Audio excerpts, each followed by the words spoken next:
I took to escape. But how much do you value my experience?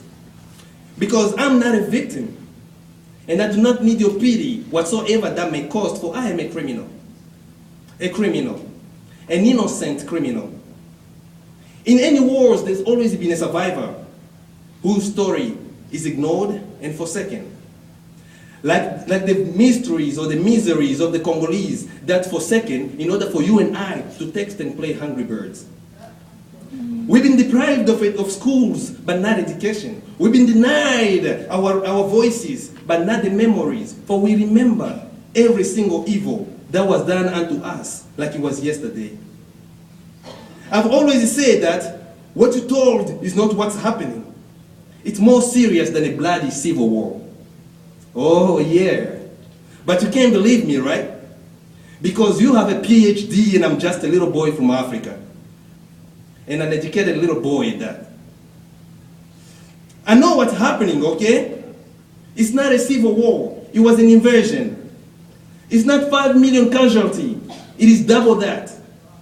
What you read was a government covered up, like in 1994 when they refused to call what was happening in Rwanda a genocide.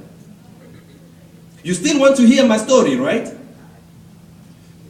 But what will you do when you see your reflection in the teardrops of my cousin after he has shot and killed his whole family under the orders of the rebels? Will it make you a better person? Will it make you appreciate your own life? Or will it make you learn more and encourage your people to help and make a difference in the lives of those that need it the most? Remember, I'm a witness to an evil that was done unto my people. And your governments may have some of their blood on their hands. Look at our children. Most of them have killed, yet they are innocent of any crime. All of them were ordinary boys and girls before you prioritized minerals over lives. Mm-hmm. They became expendable. Their parents were killed before their own eyes. Some of them were forced to participate in the killings before being abducted. Our boys and girls have all killed, and yet they are innocent of any crime. Abducted after watching their parents killed, injected with drugs and alcohol, taught how to kill and have no mercy over anyone. Our boys and girls have all chopped off limbs, hands, and breasts while doing many terrible things under the command of the rebels, who are then supplying the Western countries with minerals in exchange for guns that are then coming back and kill more of our people. Over 6 million people have been murdered in the Congo in the last 10 years. Half of them, children. Every time you buy a new cell phone, you are financing the killing of children in the Congo. More people have died in the Congo in the last 10 years than any other conflict combined in the last 40 years around the world. But nobody have ever heard of it, right? Because it's happening in Africa. I will ask you, which side do you choose? You either with life or war, with refugees or nobody. When everyone pretend not to see the refugees being violated, will you fight for them? And when the world stand away with them bleeding, will you stand for them? Do you want to be the voice of the voiceless? Do you want to give them a hand out? A hand to hang on, hold on. Let the world not act, but at least they've heard of them. Tell them positively about refugees you met here today. Don't mention them like a label. We have the tendency of labeling victims of atrocities. No, they are great folks. Tell them, like the great and great refugees that are standing in here that are sitting within you today. I know that there are systems that are in place that works against refugees. Trouble, and a lot of trouble, and it seems though they are running out of time. They are thinking that maybe tomorrow will bring a better day, but tomorrow passes by. The system is helping them, but barely keeping them alive, leading them to the next meal and the day closer to death. I'm terrified. I'm really terrified. I am terrified of lying to the mirror, telling myself that I'm worthy of respect. But outside there, I'm looked at as just a refugee, a homeless, a stateless, Africa must be a responsibility of everyone. The Western nations that are benefiting from its wealth, and the Africans that are dying, calling it home. If you are a people, act. If you are a government, act. Or stop benefiting from its miseries, and we will not have to come here and tell you these horrible stories. And my last piece that I have for you guys today is it's just about who refugees are. We are not just refugees.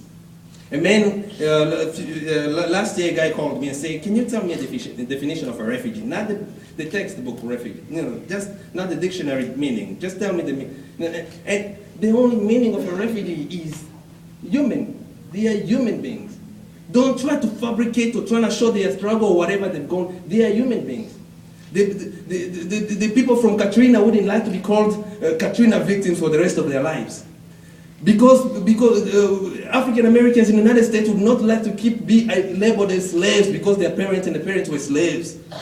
They have to have that transition to come here and become Americans. They are human beings. So this poem goes like this. So, I am from Congo where diamonds, gold, and coltan cost life.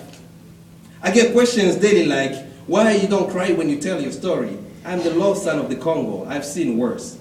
Tears don't come because you don't cry for the dead when you live in the graveyard. I'm an 8-year-old child staring in fear as my city is burned down to ashes. I was born of refugee parents, but not in the camp, in America. But regardless of what I've achieved, I'll always be known as a refugee. My soul died in Zimbabwe, shot down by evil troops who shoot for a living. I'm a 10-year-old child, marching, holding a sign when a colleague got shot in the head. I'm a 12-year-old war victim, displaced person, internal refugee, at the bottom of society.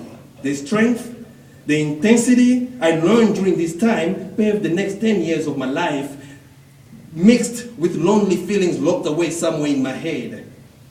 I'm a 13-year-old illegal immigrant, border jumper, crossing deadly rivers, crawling under bridges to gain illegal access into countries in search of freedom. These were the trips of my life. Adventurous, right? I'm a 14-year-old asylum seeker, refugee, struggling for acceptance and equality, hearing voices calling me all these kind of names that do not define well who I am.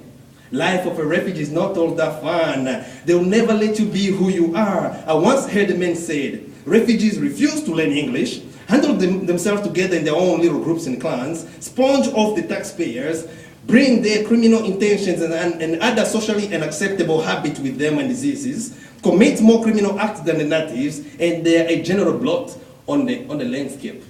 I looked at the man and I shook my head and murmured, no, life of a refugee is not all that fun, my friends. I'm a 15-year-old high school student, struggling to integrate with the natives who discriminate and bully me out. People, I don't care how much education you have. If you're not teaching these children humanity, you are adding nothing positive to the world. I'm a 30-year-old father, husband, citizen of the world. I'm a world traveler, multilingual, multicultural, multinational, and a citizen of the United States of America. But my citizenship is only noticed when I open up the bedroom dresser and take a look at the certificate.